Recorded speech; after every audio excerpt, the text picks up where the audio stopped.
my esteemed pleasure to represent the World Probation Class of 2014 for the first ever PPO graduation from the Arkansas Law Enforcement Training Academy. The 33 of us, armed only with the horror stories provided to us by the first PPO class, and will run, shoot, learn, sleep, and to never vote to run indoors. Of that they were. Thankfully, in spite of ourselves at times, we're all standing here together today. As a group, we have learned more than any of us could have ever anticipated.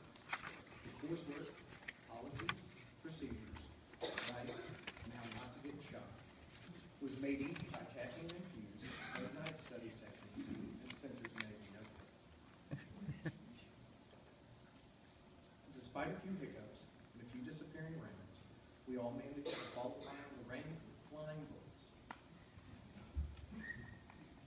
It was our tactical training that separated our marksmen from our pretenders.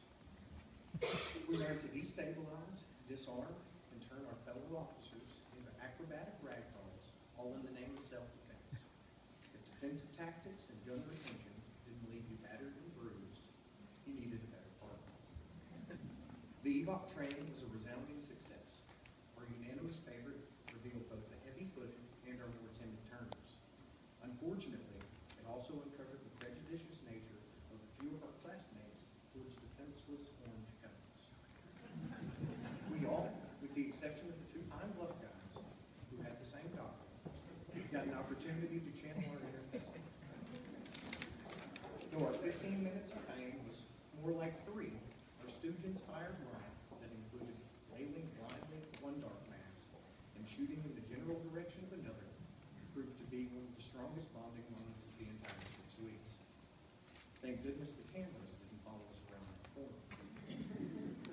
Through our mock trials, we learned a lot about what to expect in court, that it is advantageous to be the prosecution, but if you ever do have the misfortune of being on the other side of the law, and you're asked by your defense to testify on your own behalf, please do not immediately plead the fifth. These tribulations ultimately worthwhile once we reach the home stretch. This last week, once all the anxieties had dissipated, was basically Camp Cops. All jest aside, I believe I speak for all of us when I say how grateful I am for this experience. Our minds have been retrained to learn, something we will all benefit from once we make it back to our home office. The resentment harbored by our legs and our lungs towards our PT instructors back in week 1 and 2 has since turned to appreciation as we can all run a little faster, bend a little further, and load the letter V with unprecedented venom. After our classroom exposure, the instructors proved to be informative, genuinely invested in our development, and a lot more humorous than any of us were willing to admit before we began. Their anecdotes ranged from alarming to hilarious and gave us an insider's perspective into the unpredictable nature of this profession. Thank you all for your time and patience.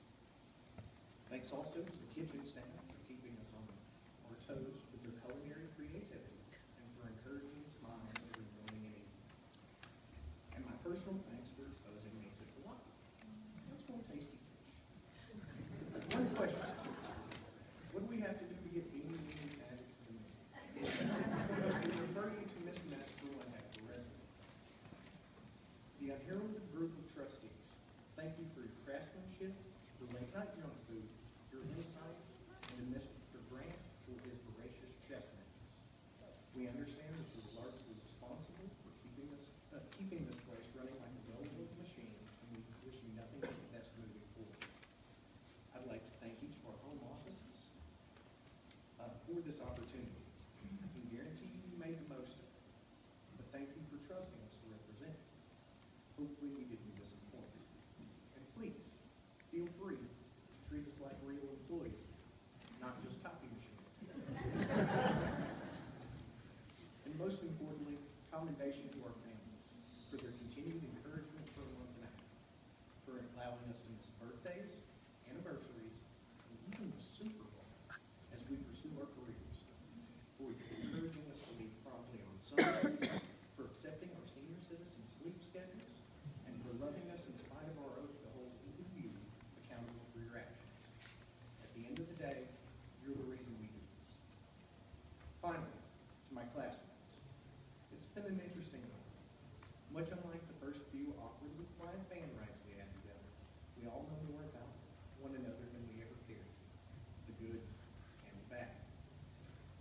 6, at least half of us have even shared some version of the same hope.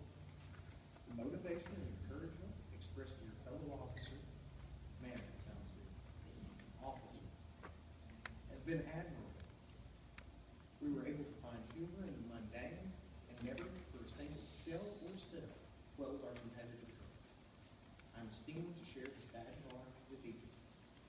I hope the bonds that we've made here transcend the geographical divides between us. Remember, we're all just a highlight, email, or phone call away. The great state of Arkansas just got a whole lot